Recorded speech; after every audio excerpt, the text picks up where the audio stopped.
Bonsoir à tous, ça y est, c'est lundi, c'est l'heure du C'est lundi, que lisez-vous, le rendez-vous hebdomadaire où on parle des lectures passées, présentes et futures.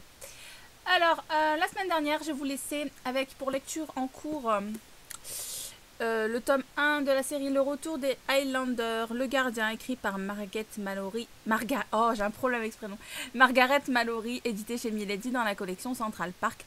Je vous disais que j'allais pas lire le 2 parce que c'était quand même pas extraordinaire et que le personnage principal qui s'appelle comment déjà McDonald, pardon, Ian McDonald, Ian, et ben il me plaisait pas et ouais il m'a pas plu, enfin évidemment à la fin il devient attachant, il devient tout ce que vous voulez parce que voilà c'est pas un connard fini, sinon la fille elle se mettrait pas avec, elle est pas maso, mais non je n'ai pas été convaincue, ça m'a pas attiré plus que ça, c'est une romance, ça finit bien, ça occupe, mais j'ai pas adhéré plus que ça, les 100 dernières pages je me suis forcée pour les lire parce que je vais être crue là, mais je vous dis bon ben ça y est ils ont couché ensemble, ils sont contents, ben voilà, il n'y a plus rien à raconter. J'étais pas du tout intéressée par l'histoire. Voilà, alors, bon, alors je vous explique. J'ai lu ça de manga, mais bon, pour vous la faire court, j'ai lu les Nana d'Ai Yazawa, édité chez Delcourt. Donc je vous en montre une de couverture. Donc j'ai lu du 12 au 21. Alors que ça se passe... Du 12 au 21, je suis complètement addict à cette série, c'est pas nouveau. Et c'est horrible parce que on aura, à mon avis, parce que l'auteur est tombé malade et que bah, elle a pas repris depuis. Et ça me dégoûte parce que la fin, c'est horrible. Je peux pas vous dire autre chose, voilà. Mais cette série, elle est tellement bien. Je suis sûre que si on en faisait une série télé américaine, mais ça ferait... carton, mais ils la font pas.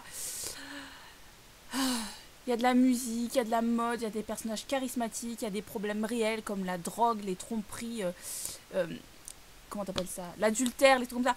C'est un shoujo, mais pas shoujo, c'est pas vrai, c'est un josei je dirais. Donc c'est nana quoi, si vous connaissez pas, que vous aimez les shoujo un peu plus adultes, je ne peux que vous conseiller. Sexe, rock, amitié, tout ce que vous voulez, amour, c'est trop bien quoi. Bref, j'arrête. Surtout que je vous en reparle après. Alors, je finis donc mes lectures passées. J'ai lu un bouquin de la romance paranormale qui s'appelle De sexe et de sang, écrit par Angela Cameron. Je ne sais toujours... Ah oui, l'édition c'est A.A. Je ne sais pas ce que c'est. Donc voilà, le tome 1 s'appelle Michael. Et c'était pas mal du tout, surtout que ça fait que 122 pages. Je vous montre la police, vous allez halluciner. Vous voyez rien, voilà. Un bon truc pour ceux qui savent pas lire. Ouais. Bref, et c'était super bien, c'était sympathique. Pour une fois, j'ai pas galéré pour lire une romance paranormale. Et je ne parle pas de sa longueur, je parle... La base virale VPS a été mise à jour. Je sais pas si vous avez entendu, bref. Je parle de manière générale et c'était sympathique tout plein. Je pense que je vais lire la suite en fonction de qui c'est, parce que je ne connais pas le titre du 2. Bref, voilà, c'était cool. Un bon petit univers, une romance paranormale courte qui traîne pas en longueur, j'ai bien aimé. Voilà, alors c'est fini pour les lectures passées. Je vais passer au DVD comme d'habitude.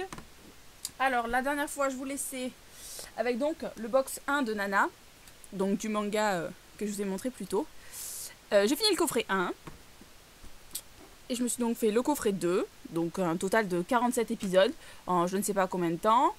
Et voilà, je vous invite à regarder Nana. Je ne peux pas en dire plus, parce qu'en fait, le manga traite des 11 premiers... L'animé, pardon, traite des 11 premiers volumes, et donc la suite est un manga. Voilà. Alors ensuite...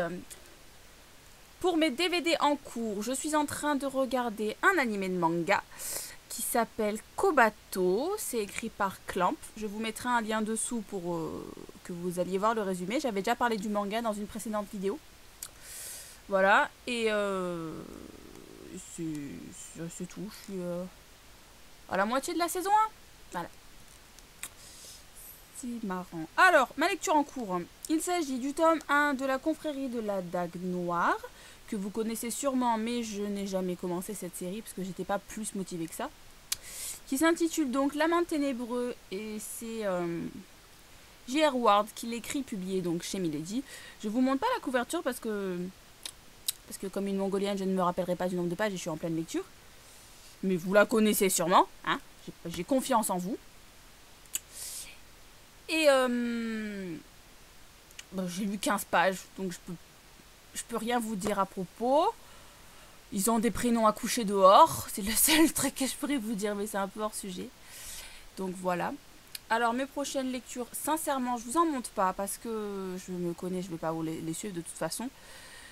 Comme livre que j'ai envie de lire sous peu, il y a le tome 4 de Signe Noir écrit par Richel Mead, édité chez Milady, qui s'appelle L'héritier de l'ombre, que je vous ai présenté la semaine dernière. Et ouais. Et aussi le tome 2 des Loups de Mercy Falls, Fièvre, écrit par Maggie Steve Vater. Donc voilà, édité chez J'ai lu Jeunesse. Voilà, le livre de poche. Bref, on s'en fout. Donc voilà, alors je vais donc vous laisser. En bas, si vous n'avez pas regardé, je vous mets le lien du challenge que j'ai lancé, qui commence donc le 1er janvier. Mais vous pouvez vous inscrire dès maintenant. Et voilà, je vais vous laisser. Je vous dis à bientôt pour une nouvelle vidéo. Ciao!